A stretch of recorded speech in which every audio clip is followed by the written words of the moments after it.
So wrapping it up here for Multan Sultans, we have another franchise ready to be analyzed, and that is going to be Peshawar Zalmi. So a lot to unpack here, guys. Obviously, Zalmi has a huge change in terms of their leadership. Babar Azam comes in, cricketer of the year, most talked about cricketer this year, and probably the last couple of years. He comes in and he takes over the reins from the previous captain, which was Babar Azam. So now let's talk about Peshawar Zalmi. The analysis going around and the talk among the fans and everybody is that Zalmi is not very heavy on their bowling, and they might struggle with a bit with their bowling resources that they have. So that's where we're going to start this from. Danyal, if you can go ahead and unpack that for us a bit. Yeah, I think I mentioned right up top where sometimes the way they choose their replacements is almost an admission of how they think the draft went. And I think when they replaced Rothman Powell with Richard Gleeson, that was an issue.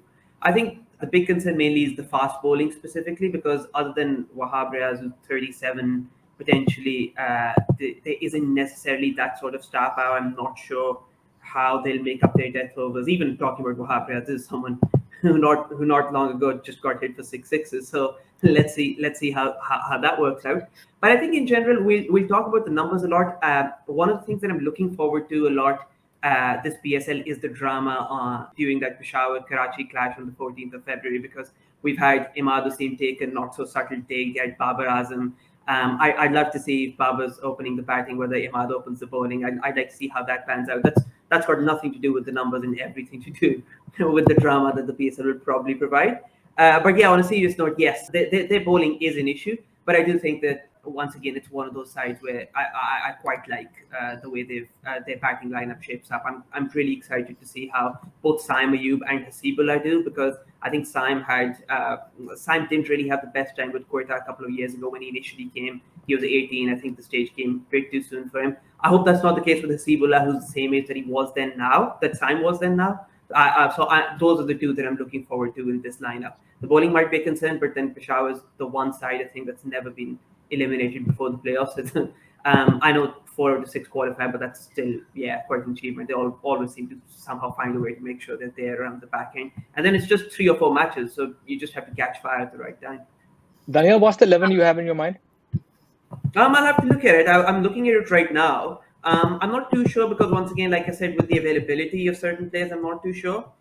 I guess I could just give you the foreign players. I think when Mujib is available, I think he'll play. I probably would have Rajapaksa in there, Powell, and potentially Rutherford. So those are the 4 I think that play out of those. I think occasionally Jimmy Neesham will come in when availability is an issue. But yeah, I mean, I'm not necessarily sure what the final 11 might be, because once again, I'm just very unsure about that bowling lineup.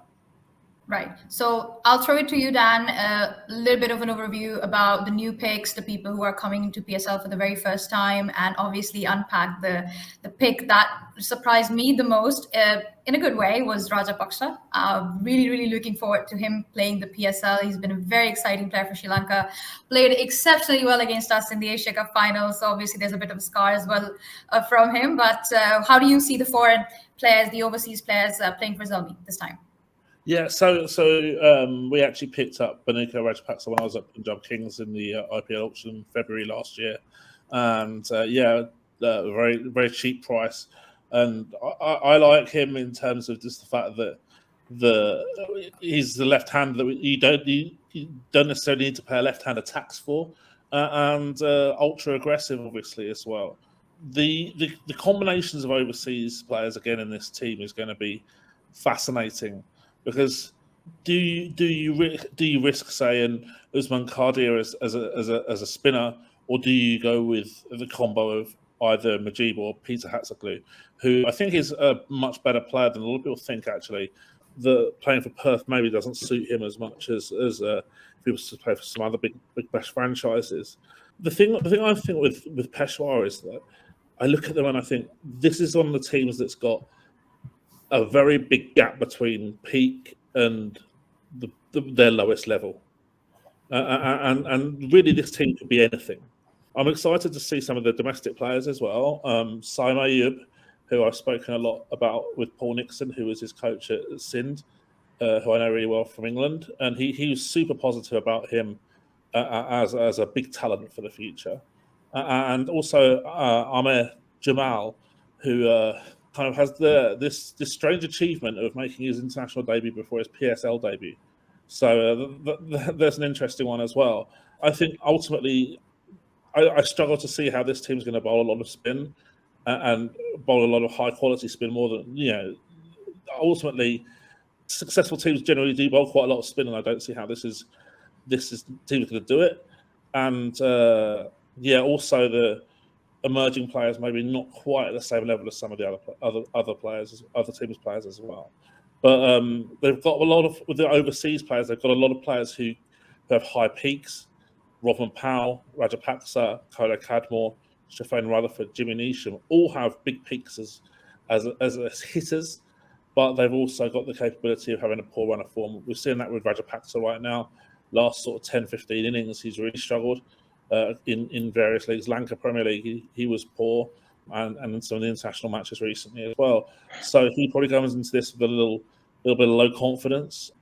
But yeah, overall, like I say, it's a team that I think could be very, very swingy, if that makes sense. What does everyone think Babar Azam's role will be in this side? Does he open because he's the captain and he wants to open? Is that going to hold them back a bit? I think with respect to Babar, you've got a host of players in there in Bhanuka Rajapaksa, Rovman Powell, Mohammad Haris, who I think will be the key to Peshawar's success, and then also Saim Ayub, who's fairly aggressive or has shown intent in the year gone by. I think all of these players will play around Babar Azam, and he'll probably look to bat out those 20 overs at a decent click, and everyone around him will probably act as aggressors. So I'll come to you, Ali, Tareen, and I'd like to know what your playing 11 is for Zalmi, and then obviously inclusion of Haris Sohail and Babar Azam into the T20 squad of Peshawar Zalmi. How do you see that? And obviously a little bit about Mohammad Haris as well, who is probably the player that I am most excited to see throughout this whole tournament, throughout all the franchises. Yeah, Haris is a great player, so really hoping to see a good tournament from him. So with my 11, that may be Zalmi, Babar Azam, Mohammad Haris to open, Saim Ayub, who again I completely agree, Dan, is a great potential talent for the future at number 3, Rajapaksa at 4, Rutherford, Robin Powell 5 and 6, 7 right now I've gone with Jimmy Neesham. So it's going to be either him or Amir Jamal, because since Mujib is not available, I'm not sure they'll play Harsoglu in the beginning. So I have Neesham at 7, 8 Wahab Riaz, 9 Arshad Iqbal, 10 Salman Irshad, and 11 Sufyan Mukim as their emerging player and wrist spinner. So they have really good players, as in, the foreign players are great, all in the middle order. I just worry that none of these guys have Pakistan experience. So compared to some of the other foreign players who have been in PSL for a few years, have demonstrated a record, I think all of these guys, the fact that all of them don't have Pakistan experience, that's something to be a little concerned about. Again, I agree, they're not bowling much spin, which might be an issue.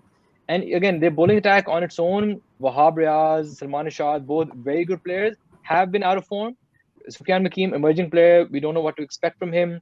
Jimmy Neesham, Amir Jamal, both 4-over bowlers, I'm not sure, and especially recently. So I really feel that their middle order and their bowling might let them down. If the bowling is clicking, great, but it is definitely a concern for me. Right, and I'll come to you, Ali Khan, with just let us know what do you think about the whole Zalmi squad. And obviously, we've talked about the potential issues that might arise, but what do you see being the key strength for Zalmi going into the tournament with the squad that they have? Yeah, I think it's a squad that has a lot of individual talent, but I think there's a lot of redundancy in roster replication in different parts of their game. They seem to have 4 or 5 different guys that they prefer to be openers. Saim Ayub, Baba is 100% going to open. Hasibullah Khan, he's essentially an opener. Kola Cadmore is going to want to bat at the top. Haris can bat in different places, but his best position is probably at the top of the innings. And so I could see them kind of, if there's any kind of failures, them kind of chopping and changing their lineup quite a bit and creating this kind of instability. The addition of Saim Ayub, I think, is really the one that excites me the most, because I think Saim is probably part of that core of superstar batsmen that is coming from Pakistan, which is something that's rare. Saim, Babar, Abdullah Shafiq, Haider Ali, and Saim is definitely different, right? He's really special, and so watching him open with Babar is going to be quite interesting if in fact that happens. I think it was for Quetta to kind of let that guy get out of their system was a huge mistake, because I think these teams, and Dan can attest to this, is that having good core domestic players is really the most important factor in building your team, right? Because it then makes it easier to go out and get the foreign players, either at the high level or the low level, to complement those guys, right? And so for them to corner the market on top order batsmen like Saim Ayub, Babar Azam, and Mohammad Haris was a really good tactical strategy, and they did a great job there. But I think the one concern that I would have is that bowling lineup, right? There's a lot of sameness, right? A lot of guys that just kind of hit the deck hard. Arshad Iqbal, Wahab Riaz, and then the quality of Salman their spin. Irshad. Yeah, Salman Irshad, even Amir Jamal is very similar in that way. So there's a lot of sameness there, and I think that would be concerning to me. And then the quality of the spin, right?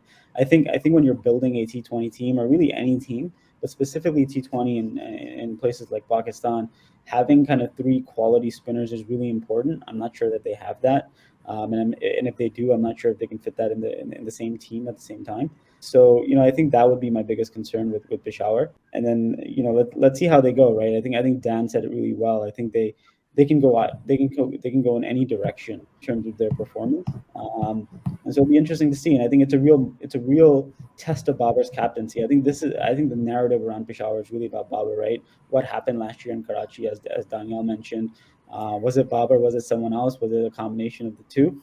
I think we'll know. When based on the outcome of the season, where Babar is as a captain, and as a leader, for Pakistan as well. I just want to mention one point. I think this team, even though a lot of people are missing their main wrist spinner like Mujib right now, Rashid, I think Peshawar is not in a good place to do without him, because they don't have the obvious left armor and right armor. So I think they'll miss Mujib a lot. And I just want to ask Dan, could you tell us more about Richard Gleeson? Sure. So Richard Gleeson's a 90-mile-an-hour pacer from Lancashire in England. He broke through very late. So even though he's in his mid-30s now, age-wise, he was a late starter, didn't really play professional cricket, I think, until he was about 27 years of age. So maybe a few less miles on the tank, if you like, than most bowlers of his age, where bowlers tend to drop off a little bit going towards their mid-30s. He might have a bit more longevity, although he has had a lot of injury problems as well. I know he's very, very highly rated in domestic cricket, certainly among the players. All rival players rave about him. He's got a bit of a strike bowler dynamic, I think, in some respects, because he can take wickets, but he can also leak runs as well. And he'll bowl difficult phases, but with perhaps questionable boundary concession. He does go for sort of 10s and over quite a lot of the time. Right. So just going to throw it to you, Behram. Give us an overview of the Zalmi squad, and obviously that famous rivalry that's on its way. We can all see it coming, don't we? So let's talk a little bit about that as well. Oh, yes. I mean, Danyal alluded to that earlier. The subplots at play in that first game in Karachi, the Zalmi versus Karachi Kings game, I think they really add to the drama of this tournament. And I would also love to see Babar face Imad in the opening over of the game. And I think a lot is riding on that game with respect to what sort of start both of these teams have. Peshawar is a really tough one. It's extremely difficult to predict based on that squad how they will fare, because you've got talented cricketers. Of course, I am relishing at the sight of a top 3 of Babar Azam, Mohammad Haris, and Saim Ayub, followed by a few heavy hitters. Raja Paksha can hit the ball a long way, and Rovman Powell, when he hits the ball, it stays hit as well. I would want to see both Jimmy Neesham and Amir Jamal actually feature in this team. I know that there might be some hesitancy with respect to that because they have a similar profile, but I think the best way for Peshawar to go about this is to bat deep as they possibly can. And Wahab Riaz is also no mug with the bat, because I do think that on paper, at least, this is not a very, very highly rated bowling attack. They can surprise a few. Wahab Riaz does have the experience. Salman Irshad can be good in phases, and Arshad Iqbal I think is actually quite underrated.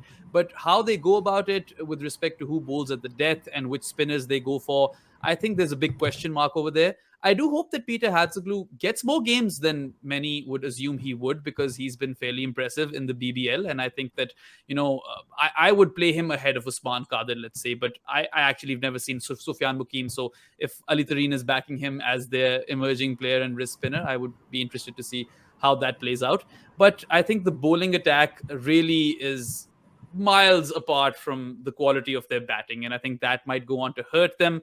I can see Peshawar being that team that is somewhat the Lahore Qalandars of the past. They'll post big totals, they'll still lose games.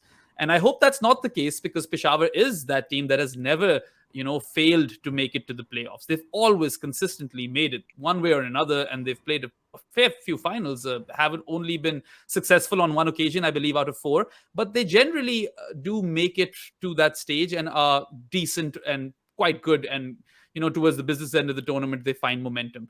This time, I'm not sure if they could be able to do that, but, they do have the quality in the batting, and maybe that overcompensates for their bowling. I just don't feel great about this Peshawar team for some reason. And yeah, that's all I have to say. Great. So that gives us a bit of an insight into the squad that Zalmi has this time. New captain, obviously, but they are without some of their key players. Shoaib Malik has been a huge part of Zalmi for a few years now. He's moved on to Karachi, obviously. Hassan Ali previously was part of Zalmi as well, played a huge role in their success. And he has moved on to Islamabad United now. So they are without some of their legacy players now, but they do have a dynamic captain and obviously one of the best batsmen in the world at the moment, Babar Azam. So let's see how Zalmi fares as the tournament goes on.